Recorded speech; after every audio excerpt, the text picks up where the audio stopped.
Hello, hello, good morning, good afternoon, wherever you are in the world. Okay. So, as I mentioned yesterday, I'm going to pull a card for us for the day as we wait for people to join. And as always, make sure to share where you are in the world right now. Okay, let's see. What is the general energy for today? Today is January 23rd, 2023.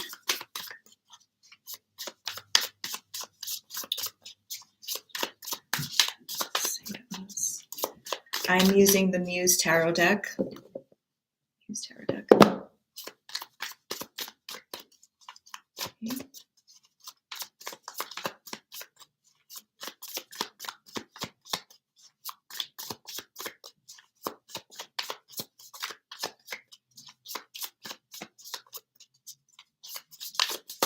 Did everybody have a good new moon, Lunar New Year? Okay, here we go. The Two of Voices, which in this deck is the Two of Swords. This is the moon in Libra. So I actually really like this card. A lot of readers say that this card is about stagnation or indecision. But the moon in Libra is also about peace and just being still, because there are two choices.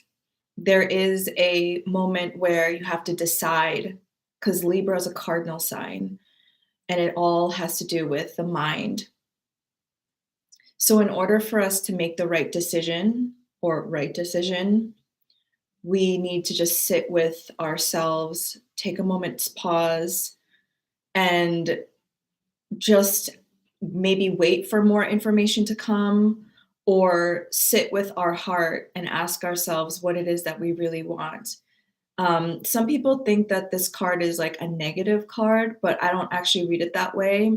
I think, especially with these two figures here, like two choices. And I think this is really in alignment with the energy that's available to us right now, because all the planets are moving forward.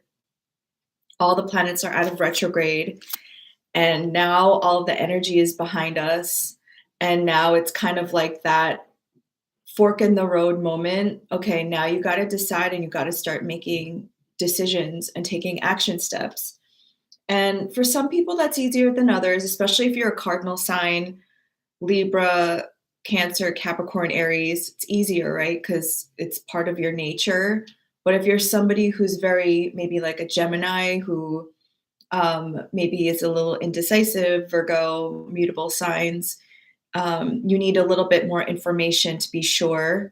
But this is your call to sit with all of the information that you have in this moment, but trust your intuition more than anything. Moon in Libra, moon is very intuitive. It feels deeply within oneself. Knowledge comes from within, and wisdom, which actually is pretty much in alignment with what we're going to talk about today too. So just to review from the book, How to Manifest, yesterday was day 2, and we spoke about your vision. And the prompt was to create either a vision board, a physical vision board, or a digital vision board, but also really asking yourself the kind of life that you want to live, the lifestyle. What does it feel like? What does it look like? The textures. And I gave 2 examples of vision boards that came true and came to life. And today is all about setting your intentions. Today is day 3, and we just came from a new moon, and setting your intentions is the first step, right? I was invited to a Lunar New Year party yesterday, a dinner party, and I was at a table where I asked the question, what are all of your intentions for this next year? If you didn't know, we just came from a water young tiger year, which um, was a little triggering for some, because it forced us to be more like fierce and honest with our feelings. And this year is I believe it's the yin water rabbit, and rabbits are, they're not as fierce. They're very soft little creatures. They're creative. They symbolize fertility in the spring. So for all of us, it's going to be a much easier year. But I was asking this question to the table, and um, people definitely had like one thing that they were very sure that they wanted to accomplish this year. And I think it was because of the turbulent times we've been in the last couple of years, where you've gone through the trials and tribulations and the obstacles, and then it becomes very clear what you don't want, and like the kind of experiences that you don't want, because when you experience duality like that, it's like, okay, this is like not the kind of experience that I want. This is not the situation, the kind of people that I want to be around. And I think, again, with this Two of Swords, it's like sitting with that and like weighing the options, because Libra also speaks about the scales, right? Um, that's not the experience that I want. And in 2023, this is my intention. This is what I intend to do for the next year and, even beyond. And the rabbit is all about, again, creativity. It's fertility, it's spring, it's soft and like yin, and water speaks of our emotions and being honest with them, again, like what drives our soul. Day one, I spoke about Mars and the Mars retrograde that we just came out of, and how Mars is the planet of desire. And having desires is not a bad thing. It's not inherently selfish. It just shows us where our soul wants us to go. So throughout this whole journey, since these energies are at play here, we're going to, again, just always come back to like being honest with what we want and like where our desires are pointing towards. And just before I came on this live, I was on TikTok, and the first video that came up was this woman that was saying a lot of people don't know what they want because they don't know who they are. And they don't know who they are because, again, we've been taught to look outside of ourselves for meaning and like defining who we are. But it's actually really sad that like when I'm in spaces where maybe people haven't done that kind of work yet, but it's all okay because we're all on our own timing. And I'm just thinking about last night, because I went into a situation where I had met like brand new people, 15 new people, and I didn't know anything about them except for my one friend who invited me. And I have like certain icebreakers that I ask them. My icebreaker is like, what's your name? What's your sun sign, if you know it? And like, what is your dream? And like, it was a very creative crowd. So everybody had something to say that was like beyond like, the traditional things that people want. But when I'm in those situations where people haven't done the inner work yet, 9 times out of 10, their answer will be like, I don't know. I don't know what I want. I don't know who I am. Because having that time to like reflect back on who you are and what you want, it takes time. It takes time to be by yourself, in solitude. And almost like some people need that duality of like almost like the opposite to realize like what they don't want. Again, this goes back to the two of voices, like being in that standstill moment of like, okay, this is definitely not the experience that I want. This is definitely what I want. And taking like conscious action steps towards that. So I'm actually going to read this entire day because it's really short, and it's page 819 if you have the book. Day 3, set your intentions. Okay, so I'm going to read the little quote at the top. Every intention sets energy into motion, whether you are conscious of it or not. Gary Zukav, The Seat of the Soul. You have to know what you want and why. Or if you're not sure what you want yet, you need to ask yourself how you want to feel. Often we think we want something, such as a big house or a soulmate, but really what we want is intangible: security, safety, love, comfort, joy. Humans are driven by emotions, which is why we're so susceptible to marketing and advertisements. Marketers will use specific colors, music, and visuals to incite emotions so that we enact behaviors. Have you ever seen a fast food commercial and immediately craved that burger? If you eat burgers. Have you seen a sponsored wellness ad on your social media feed and felt inspired to pick up a set of weights or drink a smoothie? The emotion those ads stir in you is what you're moved to want. You want to feel enjoyment, health, and energy. You're motivated to buy that smoothie mix because it will make you feel like you're doing something for your body, which will make you feel good. We set intentions so that all of our attention can be directed at a singular thing. You've probably heard of the famous Tony Robbins quote, "Where your focus goes, your energy flows." Your vision and intentions are important forces that motivate you when you are in the thick of it, going through life and feeling pulled away from what you want by mundane things. Your dreams have your dreams help you remember your greater vision and intention and drive you forward when things get tough. Strong initial intentions will help you focus when the world takes your attention away from what you're working toward. We can find the physiological roots of these intentions in a tiny part of the brainstem called the RAS.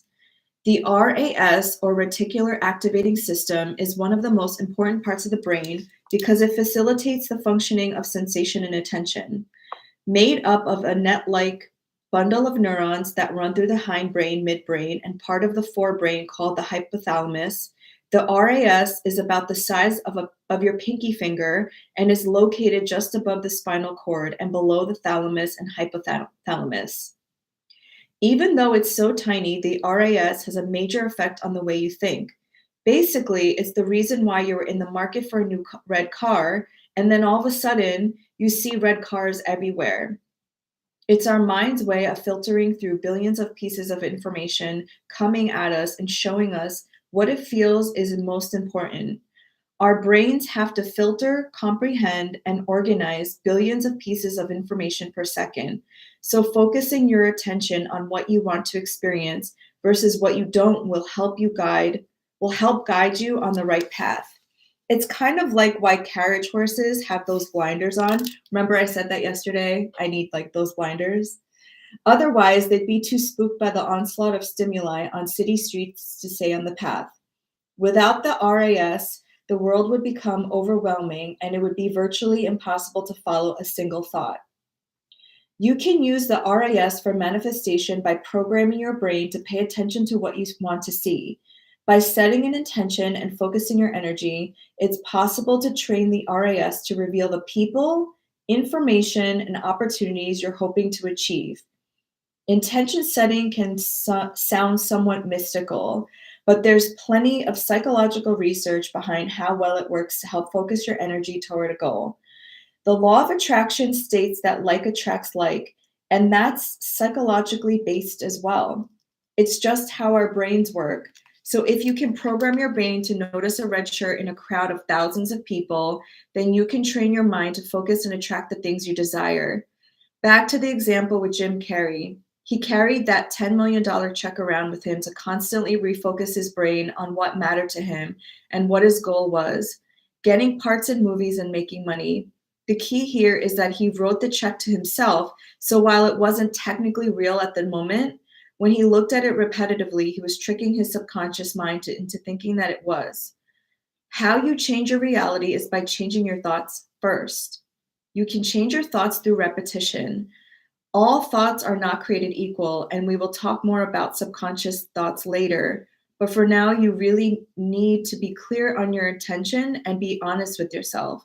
If you want to manifest a soulmate, have you already invested in yourself?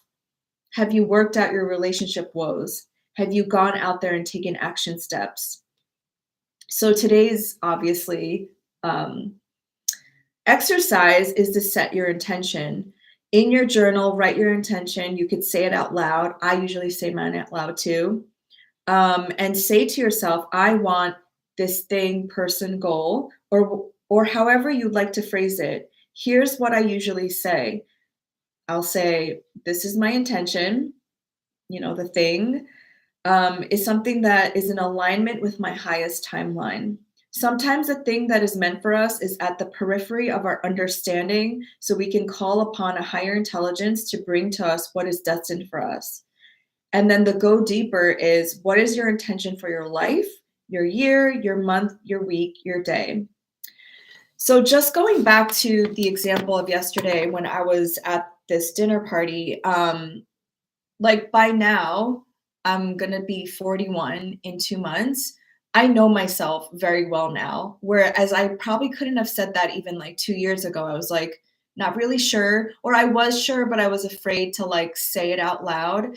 And now when I meet people and they ask me like, what do I do? I say it. I just say like, and I haven't come up with like a one word thing to describe everything that I do, but I'm an astrologer, I'm an author, I'm, X, Y, and Z. And then because I'm so sure of who I am and what I'm doing on this planet, other people get really excited about that because like there were so many people at that table who are also into astrology and they were asking me all these questions. And I was also sharing about my life and how like just like 6 years ago I was working in corporate America and in a 9 to 5 job in a cube, and just being open and sharing my story, I gave the permission to other people to share their stories because as I was mentioning, they were all creative people. But then I found out that there was another girl who also worked in finance before she started her clothing company, and I think it's just that being able to open up with your own story that connects us and helps people to know that they can also open up and be themselves too. And it was just this magical moment of community and sharing and connection and just being completely honest that like, yeah, like even there were some people at that table, people in their mid 30s getting divorced and quitting their jobs. And admittedly, they said, I don't know what I'm doing. I feel very lost, but it feels good to be here sharing and like knowing that I'm not alone. And I said, the best thing that you can do is to be honest with yourself and make these like hard life decisions because that's when the universe opens up to you. And we talked about that a little bit yesterday. But these wonderful souls, like all of us, we've taken those big steps because we were so afraid, but we knew like that was the thing that we had to do. And even just taking that step, quitting that job, leaving that person, or taking that job and committing to somebody, it takes so much courage to do that because it's way easier to conform and just go with the Joneses and just pretend, right? But your soul and the part of you that is like intelligent and infinite knows that that's not okay. Like we're constantly growing and we're constantly changing, and it's our ego, the part of us that's human, that and we're going to talk about this a lot, not psychological ego but the spiritual ego that wants to protect us and keep us safe and in our comfort zone. And it's just a part of maturing our ego. It's only there to keep us safe, and in that way we give compassion and love to our ego because and we shouldn't punish our ego, we shouldn't kill our ego because it's there to keep us safe. And if we didn't have that, then like we would, who knows. So we just have to talk and whisper back to our ego like it's going to be okay, like I know you're here. And a really great book which I mentioned yesterday is Big Magic by Elizabeth Gilbert. The first chapter, she talks about how like fear and creativity were like they were born in the same womb. And just knowing that there's always going to be fear there and making space for the fear and talking to your fear and saying, hey, I know you're here and I know you're going to come with us come along on the ride, but I just want to let you know that you're not going to be driving. You're just going to be sitting here and you're not even going to be allowed to touch the radio station or change the music. Like, I know you're here for a good purpose, but like I'm driving and I'm in charge of the music. So I know you're here and I'll make space for you. And when you're afraid, you can tell me when you're afraid, but we're moving forward. We're driving forward, you know? So setting your intentions, which is the same thing as I was saying with the reticular activating system. It's a part of your brain that helps you to pick out like signs and synchronicities, because we are constantly bombarded with all the stimuli. And there is a caveat here, because what you know and what you've previously experienced can be the biggest hindrance to your manifestation. And like, our perception and what we see of this world is 100% tied to what we know from the past. And this is why, to me, this is a spiritual journey, because we are reminding our bodies that we are safe and tethered to this earth, but we are transcending beyond our physical circumstances to ask a higher intelligence to see beyond what we've known.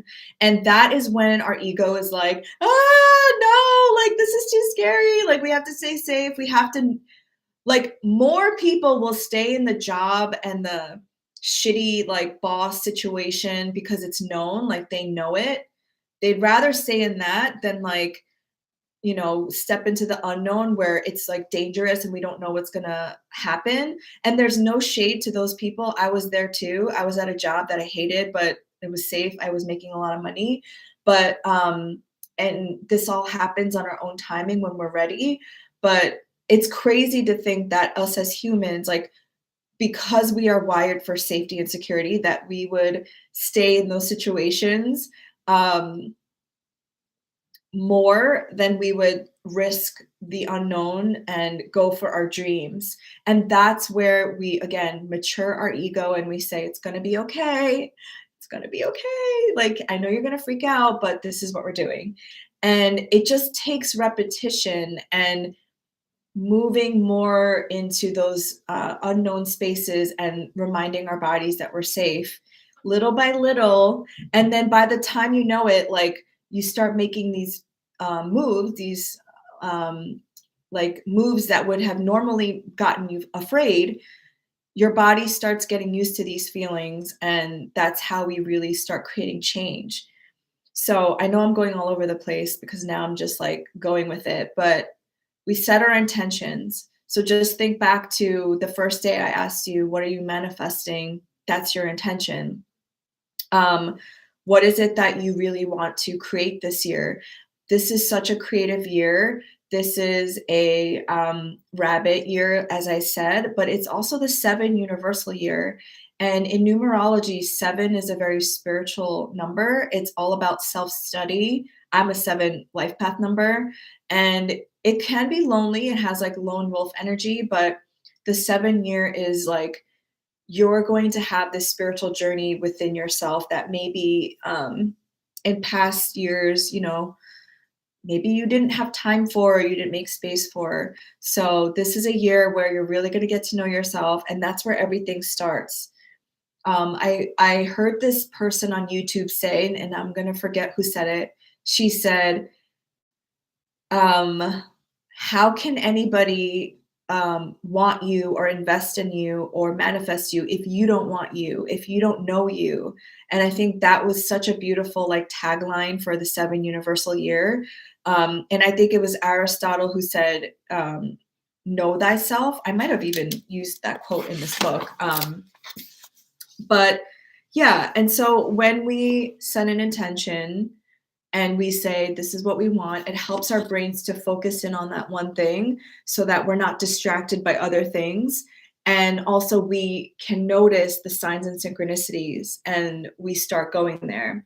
So going back to my example yesterday, there were so many signs and synchronicities that people were saying, like a word, a quote, these things. And I was like, okay, I know I'm on the right track because, I was paying attention. My intention was to be my intention for 2023 is to share these concepts in a bigger scale on TV, um, making witchiness not so taboo. And I was sharing that. That was my action step, my inspired action. And then because that's my intention, I was paying attention to the signs and synchronicities of what people were saying. And this is where, like, complete surrender, because I'm doing my part. Like, I'm sharing, I'm showing up, and this is the time to also, like, Jupiter and Aries, like, get out there, share what you're doing, share your wisdom. It's very like social energy with Mars and Gemini going forward and Mercury going forward. I've done my part. And so, like, I'm releasing it to the universe and surrendering it to, like, however this comes back to me, however, like, it manifests. And so you never know, because the person that I talk to could know somebody who knows somebody who can, like, connect me. And that's why it's also important, because manifestation to me is not just a individual endeavor. You really do need other people. Like, and again, I'm going to go back to what I said on day one. This is why it's so important to cultivate, like, communication skills and also, like, relationship skills, understanding people's love languages, because, like, how do you think things manifest? Through other people. So it's important to share what you're doing, but also cultivating relationships. And we're going to talk about this, I think, on day 24 with the universal laws. The law of reciprocity is a big one. It's a huge one, like giving and receiving and, like, giving back. And when you are blessed with a manifestation, like, how do you give that back to other people? So, yeah, I know that I went through that kind of quickly, maybe. Does anybody have any questions that they want to ask? Today's a little bit of a shorter day. I do want to say that tomorrow, which is January 24th, 2023, tomorrow will be at 8 a.m. Eastern time, because I have somewhere I need to be. And I know that's super early if you're on the Eastern Seaboard and the Pacific West Coast, but you could always watch the replay. But tomorrow will be at 8 a.m. Eastern time. But do any of you have any questions or thoughts, or do you want to share your intention? And then just looking forward till tomorrow. Tomorrow is day 4, connect to a higher power. Just a little sneak preview at what we will go through for tomorrow.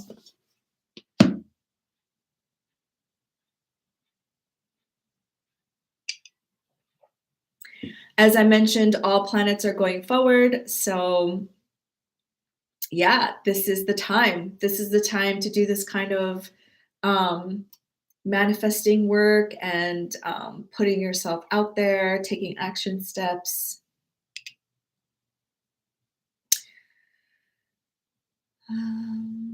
My intention for this year is to bring more joy into my life by helping others. That's so beautiful. That's such a big one too. Because when you, I don't know if you know about Ken Honda. Ken Honda is a Japanese man. He wrote the book, he talks about Zen Buddhism when it comes to money, but Happy Money, that's the name of his book. And he's all over YouTube. But what he teaches is, like, very, very much in alignment with what I believe, because it goes way beyond money, right? Like, money is just energy, and we've all heard that before, and we're going to definitely talk about that. But Ken Honda talks about value, and the more value you bring to other people, the more the value comes back to you, which is, again, the law of reciprocity.